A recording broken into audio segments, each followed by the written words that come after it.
Sex is the life force energy that runs through us all. Can you use sexual energy for your spiritual evolution? Or perhaps for emotional healing? Is it even possible? Clinical sexologist Dr. Martha Tarlee will explore all these and more on Eros Evolution on Om Times Radio.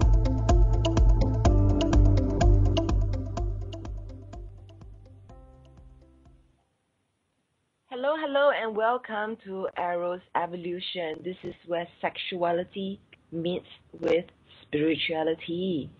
And today we have a different guest, and his name is Randy Niederman. And today's show is manifesting your spirit in daily life. So I'm Martha. I'm a clinical sexologist.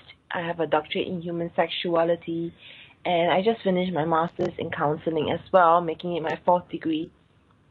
And you can find me at Eros Coaching. That's eroscoaching.com. Today's show, Manifesting Your Spirit in Daily Life, we're going to be discussing how to increase connection with your spirit, to cultivate happiness and health. And these are based on techniques drawn from Hinduism and Western psychology. So sexuality will be discussed as a means for connecting with and expressing your spirit in the world. The relationship between sexuality and yoga will be discussed. So a little bit more about my guest, Randy Niederman. He has a Ph.D. and also a master's in social work. He has been teaching social work at the University of Georgia, Western New Mexico University, and Barry University. His Ph.D. dissertation was a research study entitled The Conceptualization of a Model of Spirituality. And his Ph.D. is from the University of Georgia, and his master's in social work is from Florida International University. So he's worked in the capacity of psychiatric social worker at a psychiatric crisis unit and hospital emergency rooms. So Randy is different from a lot of my guests because he's actually been practicing Eastern disciplines for most of his life. So his mother was a yoga teacher, and he's been practicing yoga since childhood. So that makes it a very unique background that he has. He has a 2nd degree black belt in Aikido and has been a long-time practitioner of Tai Chi, Philippine martial arts, and Kendo. He's been affiliated with Zen groups in South Florida and New Mexico. Be sure to check out the website beyourspirit.com. So welcome to the show, Randy. Thank you. It's good to hear from you, Martha. Yeah. How's my volume? It's perfect. Great, thank you. So the relationship between us started when you approached me to do a book review for your book, Be Your Spirit. And being somebody who's interested in spirituality, I was sufficiently intrigued, especially when the subtitle was A Guide to Health and Happiness based on the Yoga Sutras. And I didn't know what Yoga Sutras was, never heard of it. And so I was very intrigued. And lo and behold, I think it took 1 year before I was able to read your book, was blown away by it, wrote the review, and decided that I must have you for this radio show. Great. Yeah. So yeah, thanks for approaching me in the first place. Okay. You're welcome. So tell us a little bit more. What is Yoga Sutras?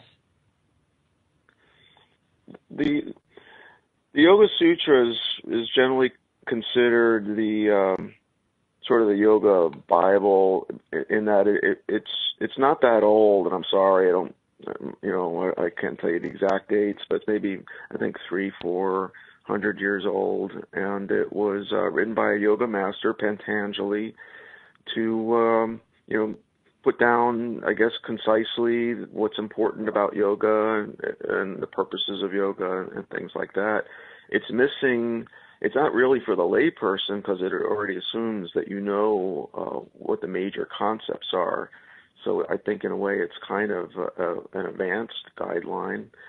And I discovered, I learned for it for the first time maybe in 2006.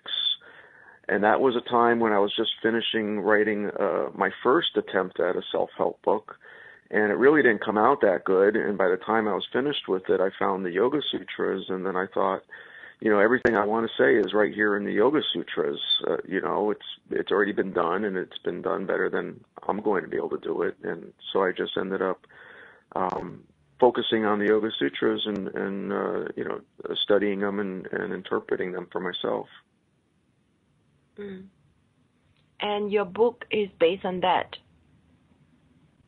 The book is based on everything that I've been studying in the course of my life towards improving my health and happiness, and kind of honed down to things that I felt were working and that were in tune with the Yoga Sutras and Taoism. Yeah. So you mentioned I kind that of used. Mm-hmm. Yeah, go ahead. Yes. No, you please. Go ahead. I use the Yoga Sutras as a framework or a way to organize these other ideas, which are directed primarily towards how can we increase our health and happiness and find meaning and purpose in our life. Mm. So I remember in your book, you mentioned it is a mind, body, spirit program that will help all of us improve our health and happiness. Yes. And also that it is a 7-step program. Right. So it's organized into 7 steps, just like the Yoga Sutras or yoga is organized into 8 limbs, and it's understood that those 8 limbs aren't really, can be steps, but they also can be practiced simultaneously, not necessarily one after another. And the 7 steps I have in the book, I think it's just more or less the same thing, that they don't have to be practiced, one mastered and then moved on to the second one. And the 7 steps do more or less parallel the 8 limbs or aspects, I think, of the 8 limbs of yoga. Mm.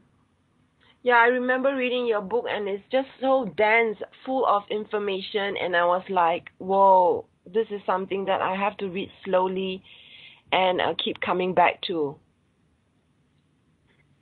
It is true that there's not a lot of fluff in there. There's not a lot of stories and going off on little fluffy tangents. It's just the information. It's just the because I come from an academic background. That was sort of my mindset. You don't write to entertain the reader. You write to convey information. Mm. Yeah, it's really. Yeah, go ahead. I was going to say probably sell more books by entertaining the reader, but that was my first book, and that was my approach. So, of course, that begs the question, are you working on your next book now? I am finishing my first novel, and I hope to have it published in a couple of months. And I kind of gave myself this challenge after writing, a self-help book that's really kind of a unification of psychology, philosophy, and metaphysics, and religion, and that the population or the people that were reading it were really a select small population that it had an appeal to. I gave myself the challenge to turn it upside down and write something that was extreme, that was entertaining, that was directed towards a popular audience, and make it, a novel, a dark kind of novel, not, happy, light spirituality novel, but to weave in spirituality, Buddhist, Hindu teachings within the novel, and anyway, I just finished it, and I'm happy with it. That's fantastic. It's fun. That's great. So what's the title? When will it be out? The title is The Myth of Love. The Myth of Love. The Myth of Love. The Myth of Love, yeah. And I don't know, I hope in a couple of months, I'm still, doing hopefully the last go through with the editor, but we're really, working on small details now, so I hope to get it back from him within a month and maybe publish them, have it published at least digitally on Amazon a month later. That's great. It's an action thriller. I try to make it two things because I'm both trying to reach a wide audience of men and women. I try to make it an action thriller and a love story. I want it to work as both. Sounds like a Hollywood blockbuster already. Right. Hopefully. Okay, we have a break. And after the break, we'll come back and talk more with Randy about his first book, Be Your Spirit.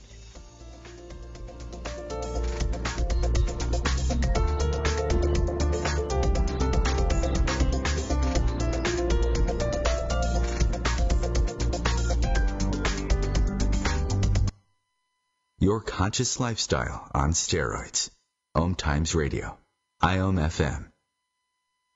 Host your show on IOM FM, the radio network of Om Times Media, one of the more recognized brand names in the conscious community, and is backed by the extensive marketing reach of Om Times. Hosting a show on IOM FM immediately connects you with our extensive dedicated community. Hi, I'm Kelly Fox, host and astrologer of The Astrology Show. Each week, I'll give you access to the current transits, which are a valuable tool that provide astrological information to help unlock the potential each of us has. Understanding the stars can help steer us in the right direction to make better informed choices. So if you're wondering what's going to happen in your week ahead, be sure to tune in to The Astrology Show for guidance, Mondays at 9 p.m. Eastern Time. Every 2 minutes, an American is sexually assaulted.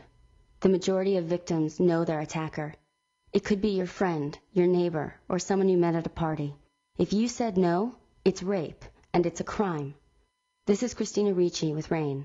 Call the National Sexual Assault Hotline today at 1-800-656-HOPE or visit RAIN.org. That's RAINN.org. Brought to you by RAIN and this station.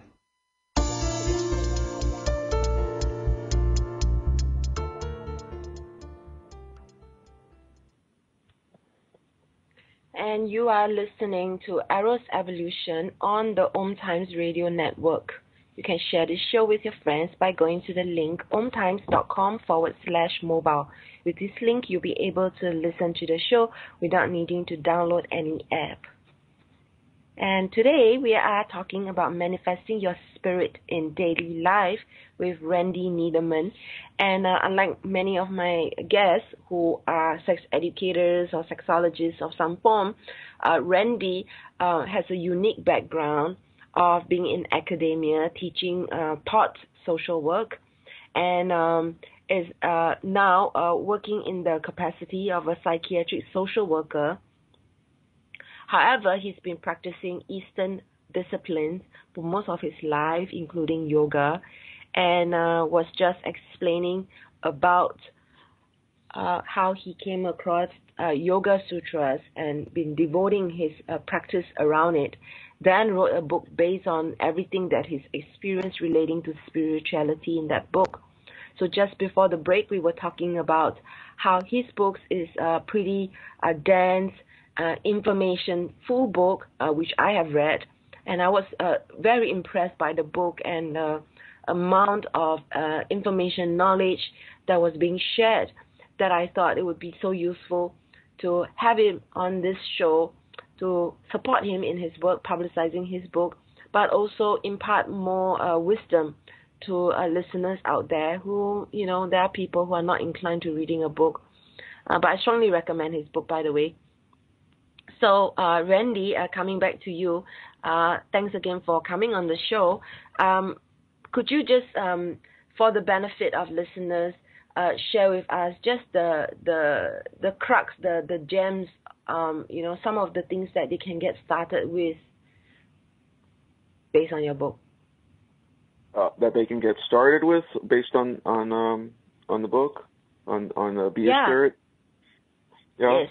Well, I think the first place to start is whether your the depth and strength of your belief system, and being honest with yourself about that.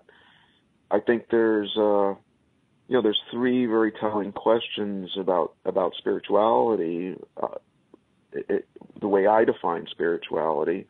And one question is whether you believe that you have a personal spirit or something like a soul. And then the other one is whether there's a larger universal spirit, something like a God. And the third dimension to that is that I'd say that there's an afterlife, that the soul lives on past the death of the body. Or actually, the third dimension would be a relationship between the two, between the individual spirit and the larger spirit. So, Be Your Spirit is based on the premise that you have a spirit, and that the goal of life from the spiritual perspective is allowing that spirit to experience itself in the world. It's the spirit, in this sense, in my view, is like a tourist. It was someplace else, and it, for whatever reason, wanted to have an experience as a human being, and chose a particular human form to enter and exist in, and it wants to be in the world. And if we, it's to our advantage to bring our spirit into the world. It makes us healthier, happier, stronger, powerful, and so that's to me that becomes the first question is, do you really believe that? Because if you don't really believe that, then everything else is going to be half-hearted. Okay, that's very practical to ask and very important question, and I never really thought about it. I mean, I certainly agree with what you shared. I do believe in the personal spirit. I do believe in the universal spirit. I'm not necessarily believing in like dogmatic God. I believe in the universal God, and I do believe that I am in connection with the what you call the larger spirit. So I do believe in all these things, but I'm not sure if I believe it 100%, the way you just described. Like, are you half-hearted about it? I'm not sure if I believe it 100%. So where does someone like me go from there? So what about just one part about your own spirit? Do you feel do you feel close to 100% that you have a spirit? Oh yes, I do. Okay. I had an out-of-body experience, and I've had a lot of vivid dreaming, and so like lots of deja vu moments. Dream of it and then happens, or manifest something as I dream it. So. I 100% believe in personal spirit. Okay. So for our purposes with Be Your Spirit, that's really all you know, that's the main part of it. And so if you believe 100% that you have spirit, then it's really just a matter of you know, how much time, energy, and effort, how open you are to bringing your spirit into your life, which really also means, I guess, in a way, is letting your spirit sort of guide the show. So it's a little bit of a stepping aside and trusting, you know, the messages that you get from your spirit and following that. So I guess one place to start is being able to recognize when your spirit's sending you a message and trying to guide you, and trusting it, you know, and just going with that. The tricky part is that people self-delude themselves about what their spirit wants, you know, and you know, you got to be honest, be able to be honest about it. So that would be one thing to do. That's beautiful. Thank you so much. So in order to connect with our spirit and let spirit guide the show, a lot of people actually suggest practices like for start meditation. So what would you suggest people start with? You know, I think meditation's good, and I've meditated on and off a lot in different ways. I would say a place to start, or a place that I've started with, was setting aside a little time randomly or whatever, and consciously making an effort at least once a day to connect with my spirit and like let it embody me, even just for 30 seconds, which is really, you know, with my attention span sometimes, that's it, you know. But the more I did it, the more often I would do it, and the longer it would last. And you really don't have to have that many spiritual experiences. They don't have to be very long to be powerful. So you know, the more I experienced that I felt like, you know, I was being my spirit, the more comfortable I became with it, and the more often I did it, and the better I was able to trust that concept when I felt like I was being guided by that spirit. That is so beautiful. Thank you so much for sharing that. I think a lot of people do feel very intimidated by this whole spirituality journey, and you know, they feel that they're not good enough, they can't focus, they have too many things to do, they'll never get it right.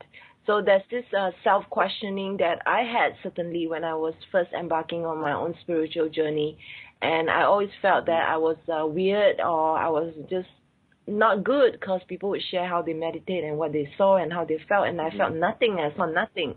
I felt really discouraged. So it's beautiful what you shared. You just start somewhere, and then you start feeling more comfortable with it, and you do it more often, and you do it longer. That is so powerful to share that. My pleasure, yeah. So what else can they continue to do, you know, because you mentioned in your book Yoga Sutras and then yoga, and so how does yoga come into place? Well, I think that's the whole premise of yoga, is you know, the Yoga Sutra starts with it, quieting the mind, and then the spirit comes forth. So it's a whole process, really, of removing those things that block your spirit from being in the world. And the things that block your spirit from being in the world are several. We can kind of divide them up, I guess, maybe into three things. One thing would be the body. If your body is unhealthy, and if your energy isn't able to move freely through your body because your channels are blocked, then you're going to have problems. And the way to keep your channels open is, of course, through a healthy diet and exercise, and so opening the body channels, calming the mind. The more agitated the mind is, the less the spirit can come through. Posture, in terms of keeping the channels open, is really important. And I guess those are the big ones. Yeah, the moment you said posture, I straightened. I straightened my posture. Because, you sometimes you don't realize, and then you hear someone say that and light bulb goes on, and then you're like, oh, yeah, that totally makes sense. But, yeah, I don't really take too much care of my posture. We get lazy, right? So we sit with like a hunchback. Well, it's hard to. We have a sitting down, in a chairs most of the day, and it's hard. A lot of these chairs aren't designed to be good for your lower back. So we're just often just kind of killing our back all day long. It's really common, and and then there's people that have jobs where they're lifting heavy things and bending over and killing their back. So it's not surprising that so many people have back problems. But to me, more than it being a back problem, I see it as a spirituality problem or an energetic problem. In that, I want energy to go up through my spine. I don't want it caught stuck. Well, I guess we'll wait till after the break. Yes.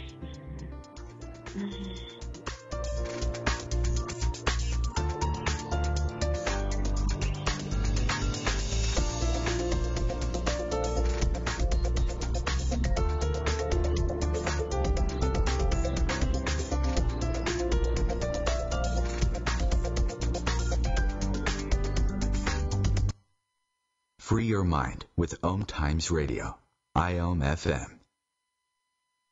Om Times Magazine is one of the leading online content providers of positivity, wellness, and personal empowerment. A philanthropic organization, their net proceeds are funneled to support worldwide charity initiatives via Humanity Healing International. Through their commitment to creating community and providing conscious content, they aspire to uplift humanity on a global scale. Om Times, co-creating a more conscious lifestyle.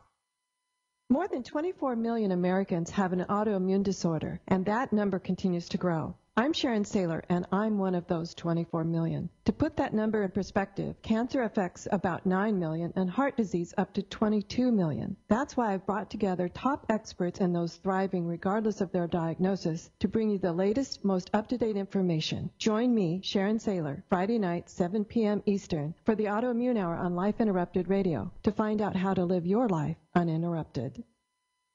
What's up? This is Brad and Mike from Lincoln Park for Life Beat, the music industry fights AIDS. Listen up, times are tough and you get a lot of things thrown your way. If you're being pressured to have sex and you're not ready, then say no. If you're having sex, be smart and use protection. Respect yourself and protect yourself. For more information, call the National AIDS Hotline at 1-800-342-AIDS or log on to www.lifebeat.org.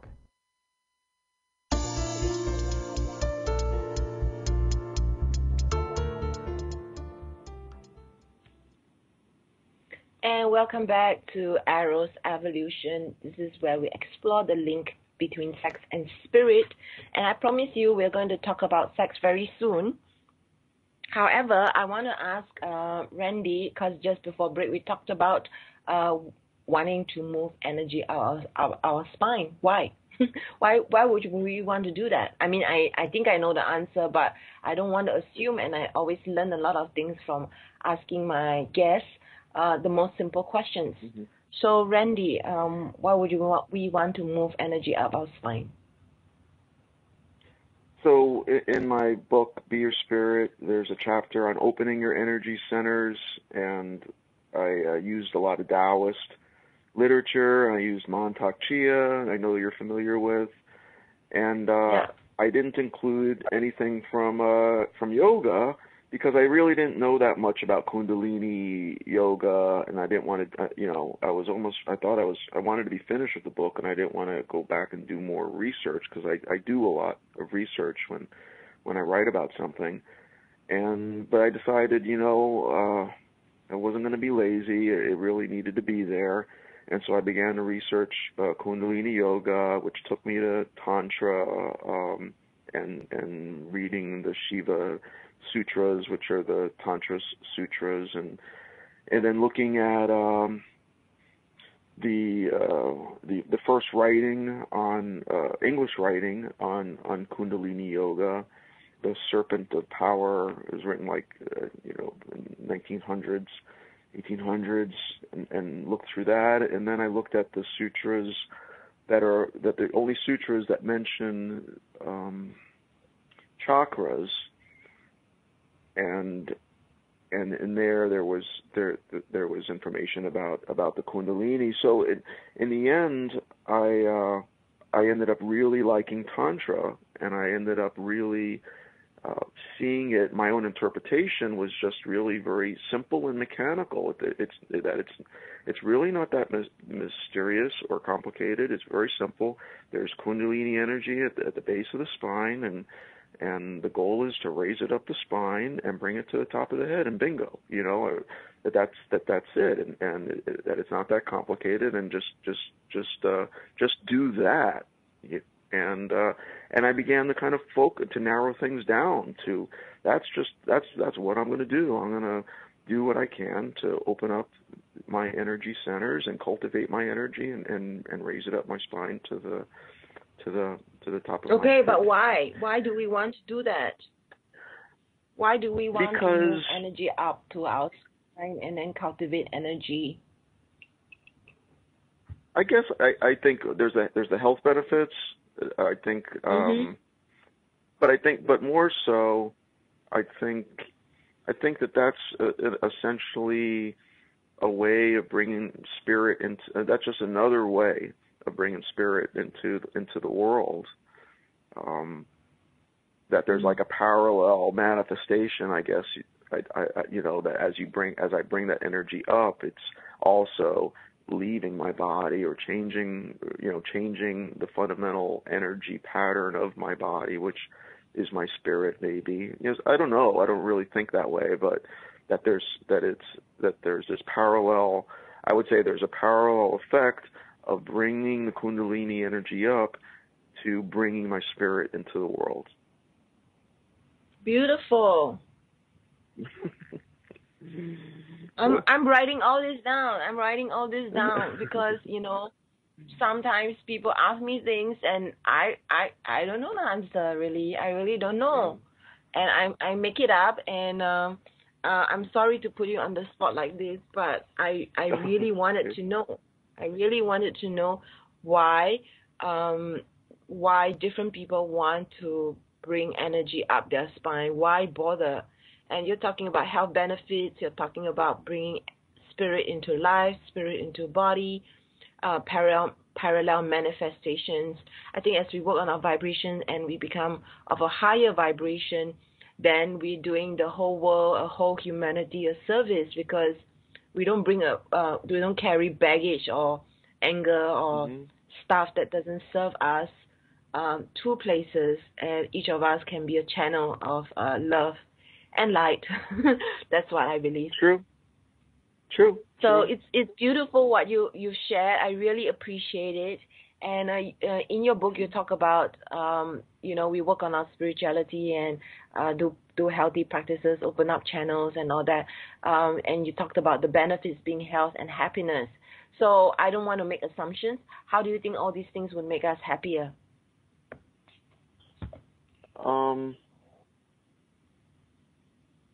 Well, I would say the one part that I would talk about, because most of it's going to be kind of obvious, but I feel like I am the happiest I've ever been in my life since I've written this book. Because when you write a self-help book, I think you really got to follow it. I don't want to be a hypocrite. And as I was writing it, I really only wrote things that I was doing and that were working for me. So I really have been following it for a long time in one way or another, and even more so maybe now. And I am happier, and I feel like the happier part is about the spirit part, that having more of my spirit in me is making me generally happier. And one of the ways it's making me happier is it feel like it guides me and it keeps me out of trouble. It's not like I'm so cautious. It's just that it helps me navigate through my life and have good, happy experiences. My spirit wants to have happy experiences, and the only way it's going to have them is through me. Mm-hmm. That's beautiful. So I developed this philosophy, which I actually took from the Bible. In the Bible, it says everything is permissible, not everything is beneficial. Right. So we do have the permission to do anything and everything. However, it's not really going to serve us.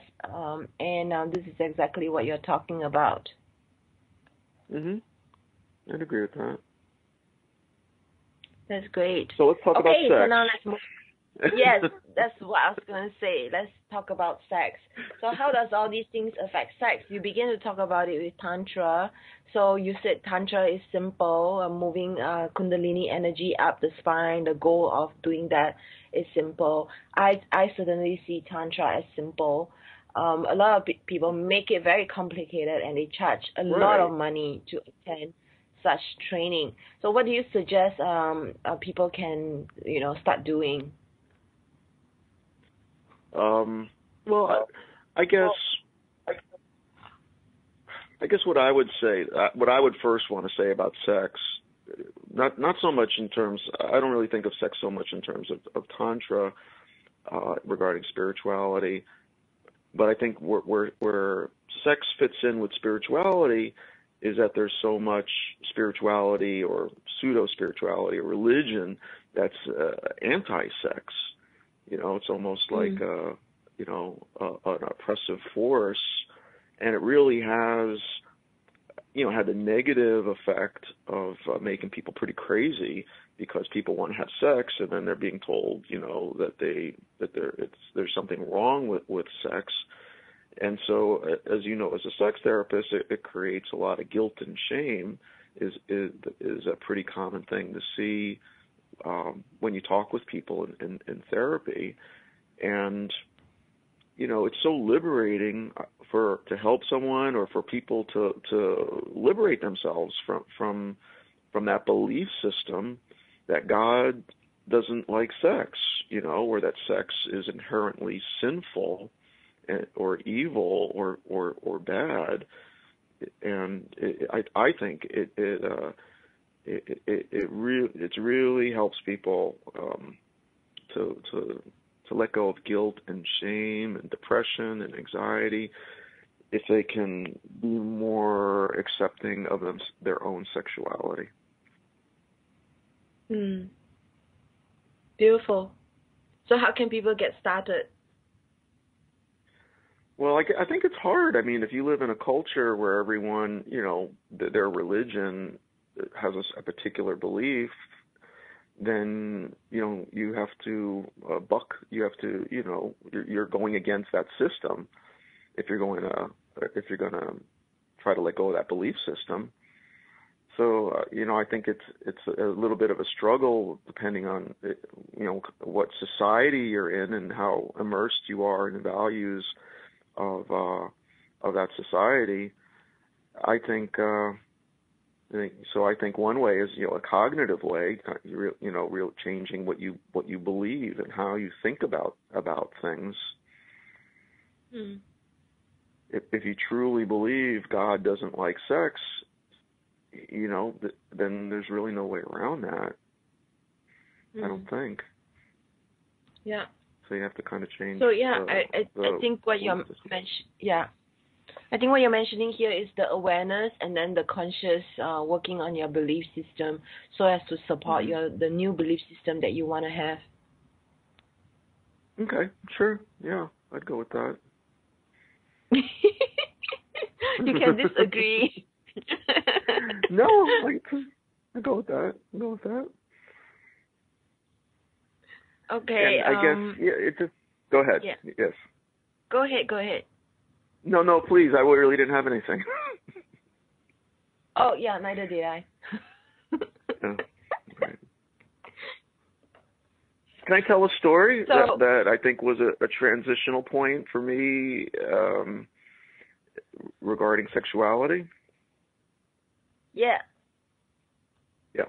All right. So I was in a master's program for social work at Florida International University, and I was doing an internship at a unit that does the work that I'm still doing today, really, which is emergency psychiatric social work. It was a mobile team, and right now I work in an emergency room. But there was a number of students there, and it was supposed to be a learning experience, and we had little workshops on occasion.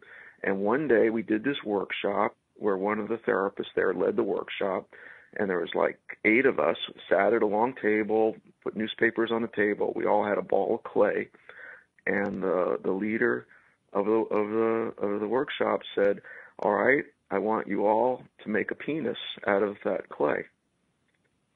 And she kind of braced us for that a little bit, explained why we were doing this, and I can't really remember what her stated reason for doing it was. But it was to increase self-awareness, no doubt. So one of the students said, "I just can't do that," a female Christian student. She said, "I just can't do that," and she refused, and the leader pushed her.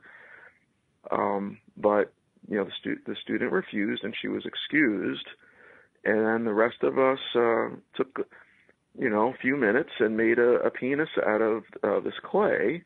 And then we went around the room and talked about it, and then it was interesting to see what other people made, because psychologically it's kind of revealing in a way.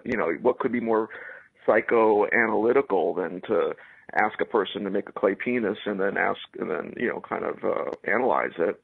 So that was kind of interesting, going around the room. And then then she said, "Make a vagina."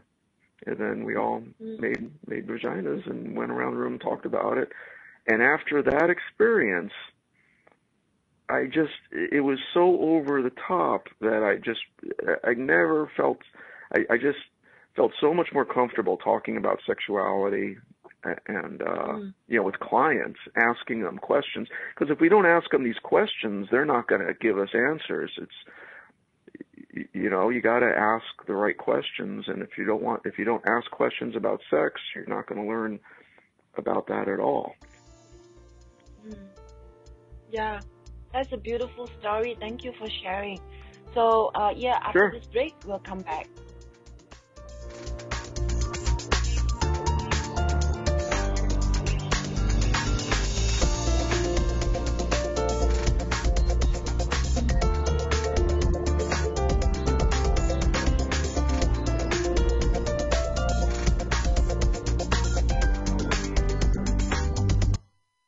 Bringing you the best of the conscious minds in the world. Om Times Radio, your conscious lifestyle on steroids. The number one reason girls drop out of school in sub-Saharan Africa is lack of access to feminine hygiene products. The Pads for Schoolgirls Project, an outreach of Humanity Healing International, is changing this paradigm by setting up sewing programs at schools, teaching girls a vocational skill, while producing the reusable pads that help keep them attending classes. The girls pay it forward by making and giving pad kits to other girls in need. To learn more, visit humanityhealing.org. Humanity Healing is where your heart is. Hi, this is Julie Geigel. And I'm Susan Schuler. And I'm Lori Walker. And we are the Psychic Angel Channelers from Angel Talk Tuesday. Tune in every week at 10 a.m. Eastern on ohmtimesradio.com. The angels have heard your call and are here to help. Are you ready to receive? Bathe in the beautiful vibrational frequency to help you heal, expand, and remember your magnificence with Angel Talk Tuesday. It's on us to stop sexual assault. To get in the way before it happens. To get a friend home safe. And to not blame the victim. It's on us. To look out for each other. To not look the other way. It's on us to stand up. To step in. To take responsibility. It's on us, all of us, to stop sexual assault. Learn how and take the pledge at itsonus.org.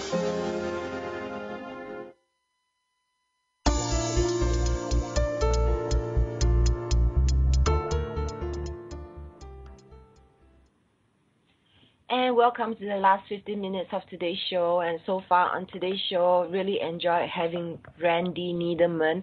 He's the author of Be Your Spirit. And today we've talked about, his first book, talked about his second book that he's working on, which is a novel. And we talked about the ways in which to define spirituality. And we moved on to also talk about how we can work on our energy and moving energy up our spine, why we want to do that, what makes us happy, and the importance of connecting with our sexuality. And is there anything else that you haven't mentioned? How about breathing, martial arts, all the other stuff that you do, Randy? I do martial arts. I had a Filipino martial art class today, and I also practice kendo, which is sort of a martial art. It's debatable whether it's a sport or a martial art. Breathing plays an important role in martial arts. Today, I can tell you, today I was trying to practice a breathing principle. My teacher had me wrestling with this guy. And he said, don't worry about winning, don't worry about losing. Just try to control your breath and move around. And that was and that's what I did. There's a tendency to try to fight and get all at it, and your breath gets strong and fast, and you really waste a lot of energy very quickly. And so being able to control your breath, it saves your energy, and it keeps your mind clear, and it keeps your emotions steady, which is useful, in martial arts and of course in life. Beautiful. Yeah, that's all linked to what you were talking about, which is energy, which is also related to health and being connected to your body, connected to spirit. So that's really important. So in your own words, could you also talk about what you see is the link between sex and spirit? I know you talked about your spiritual right. then sexual practice of tantra. You talked about the importance of being comfortable with our sexuality, but I'd like to hear in your own words what you see is the link between sex and spirit. Well, it's intuitive. I can't say my understanding of the relationship between sex and spirit is linked with any literature, really. But it seems like sexuality is a very powerful energy, and spirituality is a powerful energy, and that I guess for me, the way sexuality and spirituality can come together is during sex, or even in just caressing. There's a loss of boundaries, a merging with another person and with really, the rest of the world in a sense. There's a focus on a single-pointed concentration of the contact between me and the other person, whether it's fingertips or a gaze or a kiss. Sexuality can really bring a person, I think, into the immediate present moment, at the same time sort of losing their sense of boundaries between themselves and the rest of the world. I guess it can be create a mystical, that I think that is almost the definition of a mystical experience where you merge with the universe. Okay, that's beautiful. Thank you so much for making that effort to define it for me. Everybody has a different definition, and I much rather have one that is very personal to you than someone that's than a definition that's very academic, which is not what I'm looking for. Thank you so much for that. Sure. Well, thanks for making me comfortable enough to talk about these things. It's very easy to talk to. I'm sure that's why you make a good therapist. I try. I hope so. I think part of making people comfortable with you is first be comfortable with yourself. And I've done so much inner work and healing and just really am open to whatever people have to say. I trust that whatever they say is not going to hurt me, and so I'm completely open with them. And I certainly get that feeling about you from you as well, which I really appreciate. Oh, sounds good. So tell us your offer. You have an offer of allowing listeners to be able to sample your chapters. So on my website, beyourspirit.com, I think I have one or two chapters in its entirety on the website, and then I have all the other chapters sort of summarized, condensedly. I've started a podcast on YouTube that they're like 10 minutes readings in sequence of the book. I'm like halfway through the book, and some of those are linked on my website on a podcast page. So, but I'm like halfway through that. It's a lot of work making those podcasts for me, reading, and not making mistakes and trying to make it sound good. So I'm only halfway through now. I'm kind of busy with the novel, but I plan to finish it and then release an audio book. But otherwise, I'm really focused on this novel, and I'm not really having much plans around doing workshops or lectures or anything regarding the Be Your Spirit book. It's not that I don't want to. It's just that I only have so much energy, and I'm feeling more pulled towards the novel and writing a screenplay based on the novel, which is something I've already started. So that would be the next step after I publish a novel. I'm going to finish the screenplay and this whole thing is really also kind of being driven by my sense of spirit, in that I really I don't really want to make a lot of money. I don't really care about being famous. It's just I'm having fun, and I'm going to just keep doing what's fun for now. That's great. Yeah, being led by your spirit is so important. There's so much noise and so many people, just, I don't know what are their true intentions, like being famous for the sake of being famous and not really giving real value to people. And I think it's really important to be really authentic to who you are and what you are really doing it for.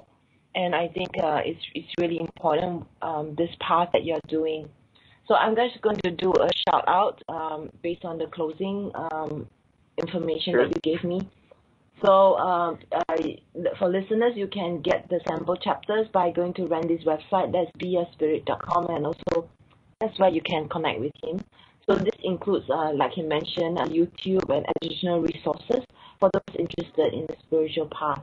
Also on his website, Randy has articles of his Ph.D. research on the conceptualization of a model of spirituality. And his book, Be Your Spirit, A Guide to Happiness and Self-Realization, is available on Amazon. And you can connect with him through his website and also his Facebook page, and that's Be Your Spirit. So, yeah. So thanks once again for coming on today's show. I truly appreciate it. It's really been a pleasure. I've learned a lot from you. I always learn something from different people, and you just never know what. And yeah, thank you so much for coming. Thank you very much, Martha. It's really been delightful. Yeah.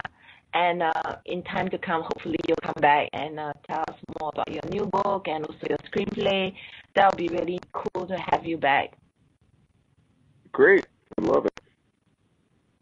Yeah. So now I'm going to just introduce a little bit about next week's show.